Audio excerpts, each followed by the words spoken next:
Bienvenue au jardin vous est proposé par ARS, le fabricant japonais d'outils professionnels pour la taille, la coupe et l'entretien de vos jardins et de vos espaces verts. Vous avez besoin d'un avis, d'un conseil? Consultez-nous sur notre site www.ars-france.fr.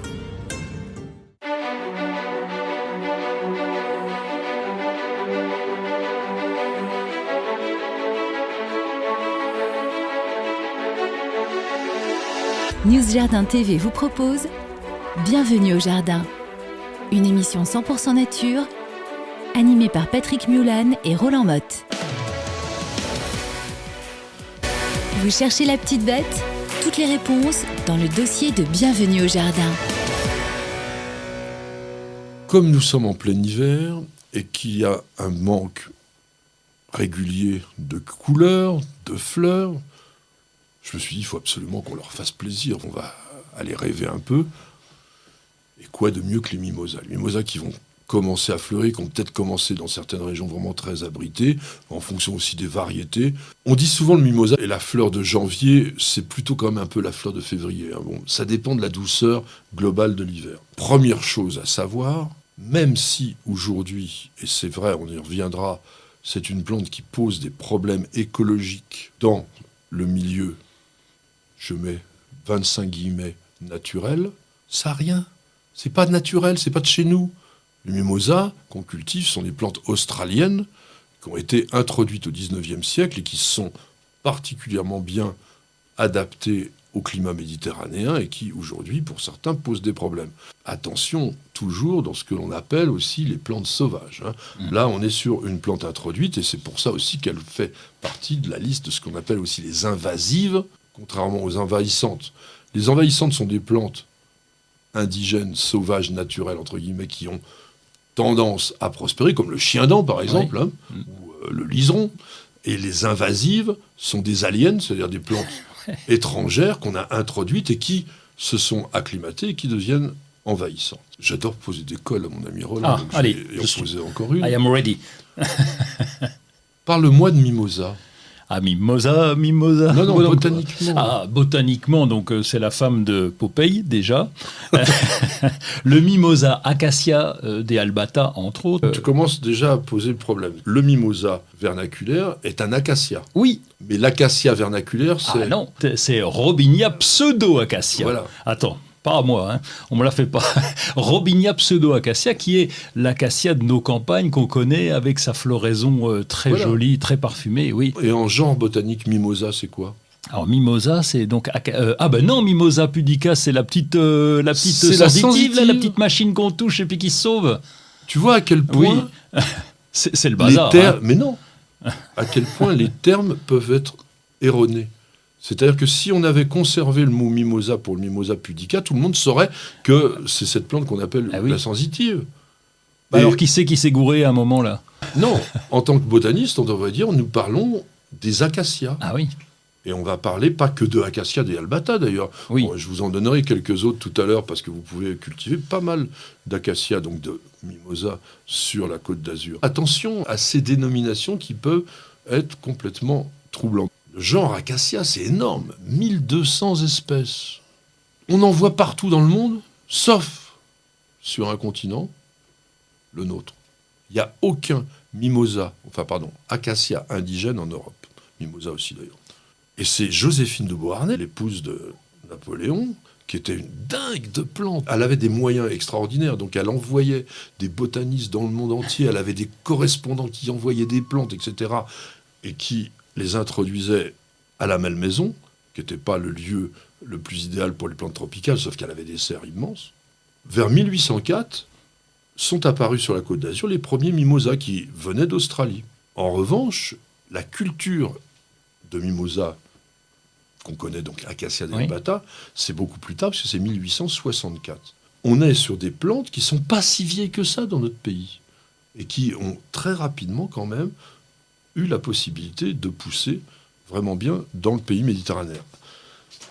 Comment va-t-on éviter cela au niveau des jardiniers? Éviter l'envahissement. Voilà. Ah ben, écoute, nous on n'est pas embêtés parce que dès qu'on dépasse la Loire, en général, lui, ça le calme. L'idée, c'est de ne pas en planter. Non, il suffit de les greffer. Ah oui, c'est tout. Tous les mimosas greffés aujourd'hui, n'ont aucun comportement invasif. Et donc, quand vous allez dans une pépinière pour acheter un plant de mimosa, exigez tout simplement qu'il soit greffé.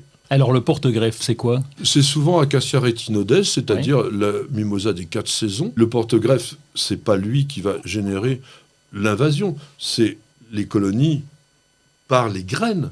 Mais quand vous allez acheter un mimosa, tiens, j'ai mon petit chien qui vient là, hein, ça fait longtemps qu'on est là.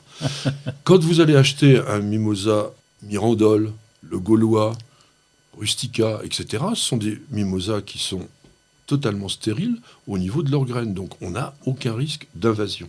Mimosa frileux quand même, moins 7, moins 8 degrés. Et à chaque fois qu'on dit ça, c'est pendant une courte période.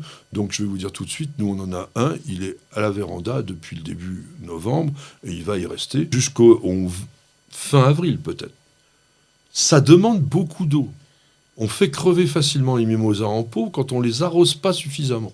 Donc faites très très attention parce que contrairement à certaines plantes qui reviennent bien, par exemple un hortensia, il peut avoir le nez par terre, vous l'arrosez, il revient. Le mimosa, quand il a les feuilles qui sont flétries, très très très difficile à faire revenir. Je vais vous proposer plusieurs variétés parce que De albata, bon tout le monde le connaît. J'aime bien Cultriformis, le mimosa couteau. Il est reconnaissable parce qu'il a des feuilles qui sont triangulaires, bleu-gris. Et le port est assez compact. On peut bien le cultiver en pot parce que il fleurit bien même quand il est en pot. Il est souple, qu'on peut, dans les régions méditerranéennes, le palisser contre un mur, ça peut être magnifique.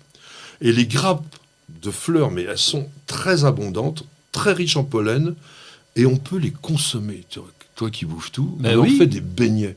Exactement. Comme les acacias, comme les Robinia pseudo-acacia. Exactement. Alors, ces fameuses feuilles triangulaires, qui sont toutes plates, c'en est pas. Alors, c'est quoi ? C'est des phyllodes. Les phyllodes, ce sont des tiges qui ont été aplaties et qui se sont transformées en feuilles pour mieux résister aux régions qui sont souvent assez sèches de ces zones australiennes où poussent ces plants. Un autre qui est très très beau, peut-être un peu plus grand, il peut aller jusqu'à 4 mètres, c'est Acacia baleyana, variété purpurea. C'est vraiment un très très beau acacia. Sachez une chose, c'est que ceux qui ont des petites feuilles composées, bipennées, là, vous savez, donc comme la vraie feuille de mimosa qu'on connaît, ils sont plus frileux que ceux qui ont des feuilles pleines. Là, on est plutôt autour de moins 6, moins 7 maximum. Il fleurit un peu plus tardivement. Il est vraiment beau parce que son feuillage, en saison, il va devenir pourpre violacé. C'est pour ça qu'on l'appelle purpurea. On l'a vu, je voulais les citer parce que c'est des gens qui sont extraordinaires. La collection nationale de mimosa, enfin d'acacia, c'est Monsieur Cavator qui... Où est-ce qu'il habite ? Il habite à Bormes-les-Mimosas, évidemment. est un pépiniériste qui a vraiment une collection invraisemblable de mimosas. Et si vous voulez sortir des sentiers battus, il faut absolument ça. Il y en a un aussi qu'on appelle le mimosa chenille, qui est vraiment marrant comme tout. C'est Acacia longifolia. Il y a Acacia coveni. Alors, il est un peu moins connu. Il est très compact et il fait une sorte de gros buisson.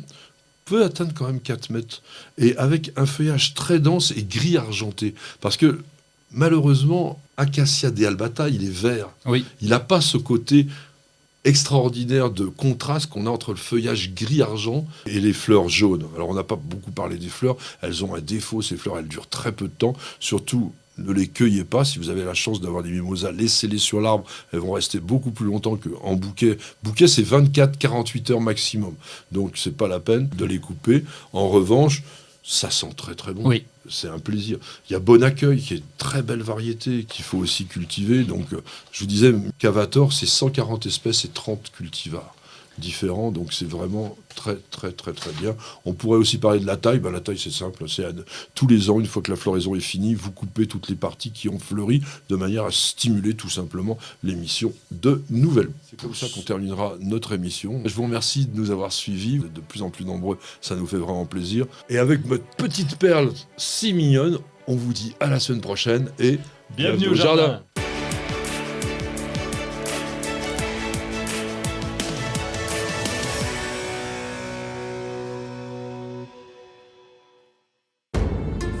Vous avez écouté Bienvenue au jardin avec ARS, le fabricant japonais d'outils professionnels pour la taille, la coupe et l'entretien de vos jardins et de vos espaces verts. Vous avez besoin d'un avis, d'un conseil? Consultez-nous sur notre site www.ars-france.fr. Vous aimez nos vidéos, vous regardez régulièrement nos émissions Découverte Jardin et Jardiner, ça fait du bien. Alors n'oubliez pas de vous abonner, il suffit de cliquer sur la cloche et vous serez mis au courant régulièrement de toutes nos publications et ceci est totalement gratuit. Et puis nous avons également un site internet dans lequel il y a énormément d'informations, alors www.newsjardintv.com, c'est la bonne adresse.